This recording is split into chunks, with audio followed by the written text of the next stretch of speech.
자, 통일교가 슬슬 무너지고 있고요. 또 무너지고 있는 데가 대장동입니다.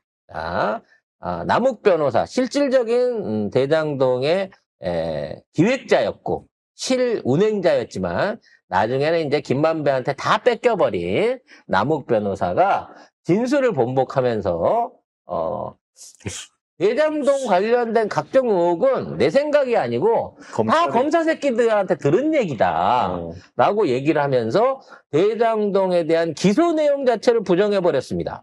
네. 자, 당초 남욱 변호사는 유동규 전 성남시설관리공단 기획본부장에게 3억 원을 건넸고 이것이 정진상 전 민주당 정무조정실장과 김용 전 민주연구원 부원장에게 전달되는 뇌물이다. 이렇게 진술을 했었습니다. 그런데 지난 19일 정진상 전 실장 재판에서는 당시엔 전혀 몰랐던 내용이고 2021년도에 수사를 다시 받으면서 검사님들에게 전해들은 내용이다 라면서 기존 진술을 뒤집었습니다. 즉 유동규는 빠릿빠릿 돌아다니면서 브로커 역할을 했기 때문에 뭔가 이식키게 해서 3억을 준 건 맞는데 그게 전진상을 통해서 이재명한테 갔다라고 하는 얘기는 또는 그런 의혹이 있다는 얘기는 검사가 얘기해서 알았다는 거야. 검사가 얘기해서. 그래서 자기는 그래서 그런가 보다 하고 그렇게 알고 있었다는 거지. 말이 되나 근데 이게? 그러면 애초에 몰랐다고 기소 해야지. 자체가 의미가 없는 거잖아. 그렇지. 어?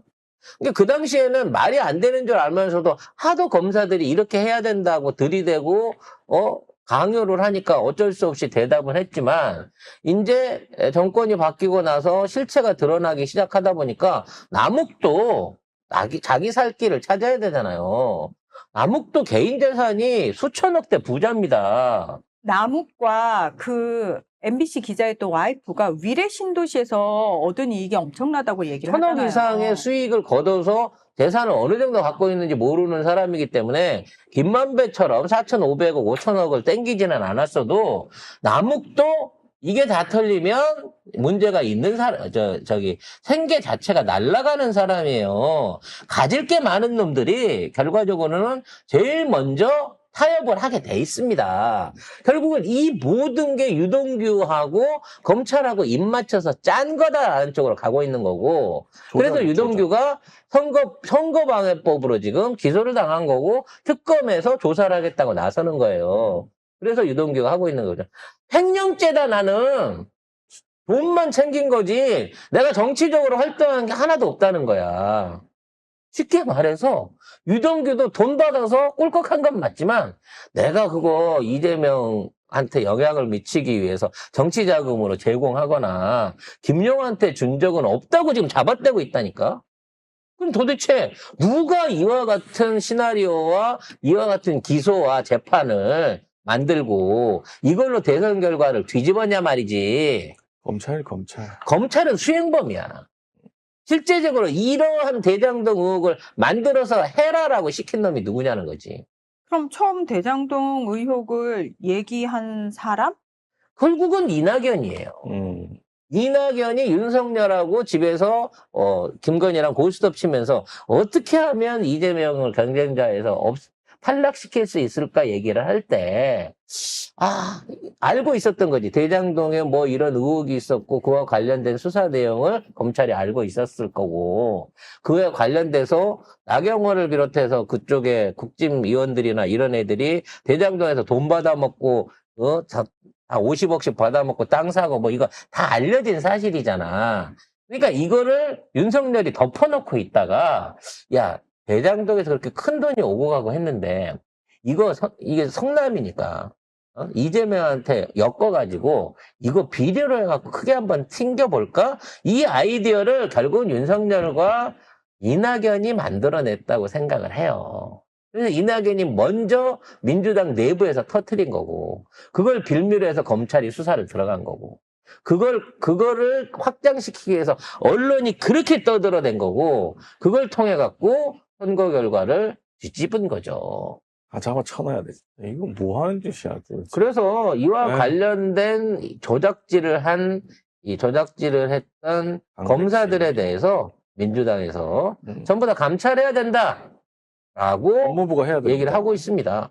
아니 이런 거 하라고 법무부 장관 뽑아줬잖아. 형성을 뭐 하고 있는 거야 지금? 바꿔야 돼. 그리고 사실 남욱이 그 진술을 해서 이재명 대표 잡아 넣으라고 한 거잖아요. 그걸 그러니까 남욱 증거로 진술에 따라 진술 때문에 이재명 대통령이 마치 같이 걸고 넘어지는 예, 거잖아 지금. 죄가 있는 것처럼 근데 예, 강배 프레임 씨는 만들어줬잖아요. 나와서 사실 아는 부분 많대. 강백신 대구고검검사가 국제사법위원회 국회 법제사법위원회 검찰개혁 입법 청문회에 나왔습니다. 그래서 전현희 의원이 그 질문을 해요. 네가 남욱한테 그 이야기 한 거야? 남욱은 검사한테 들었다는데 네가 그 얘기 해준 거야? 해준 거야? 라고 물으니까 강백신이가 그런 취지의 증언이 있었다는 보도는 제가 듣기는 들었다 라고 얘기를 해요. 그러니까 가타부타 얘기를 안 하는 거야. 아니라고 해야지. 아니 난 얘기 안 했는데 이렇게 해야지. 아 그런 보도를 들었습니다. 이지랄. 그러니까 전현희 의원이 강백신한테 진술을 시킨 거냐 묻는 말에 답하라 라고 얘기를 하니까 강백신 너무 웃겨요. 남욱 진술은 사실이 아닌 부분이 많기 때문에 제가 조작을 시킬 이유가 없다. 씨발 그러면 사실이 아닌 얘기만 둘둘둘 내뱉는 그 남욱의 말을 믿고서 이재명 대통령을 당시에 똘똘 묶으려고 했던 거야? 결국 거짓말을 와. 한 남욱이 때문에 우리가 잘못 기소한 거지.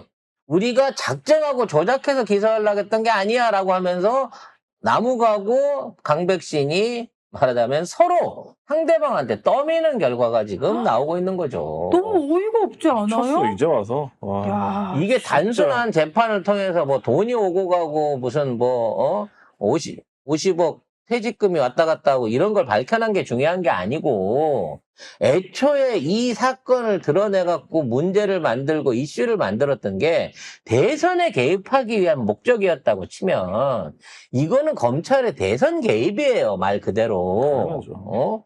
옛날 조작이지. 부품 공작이나 무슨 조작 수사야 이거. 뭐 칼기 사건, 뭐 아웅산 사건처럼 결국은 다 그쪽에 테러 단체네 뭐나 했는데 내부적으로 나중에 결과 드러나게 보면 신군부나 이런 애들 있다는 걸로 지금 밝혀져 가고 있는 사실들 아니에요. 이건 역시도 검찰이 한 어마어마한 대선 공작, 역공작이었다는 거지.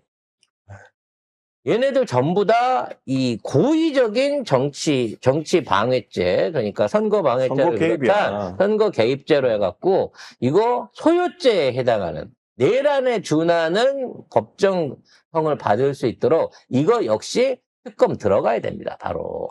물론 이번 그 특검 안에서 연계해갖고 수사할 수도 있겠습니다만 특검이 시간이 없어요.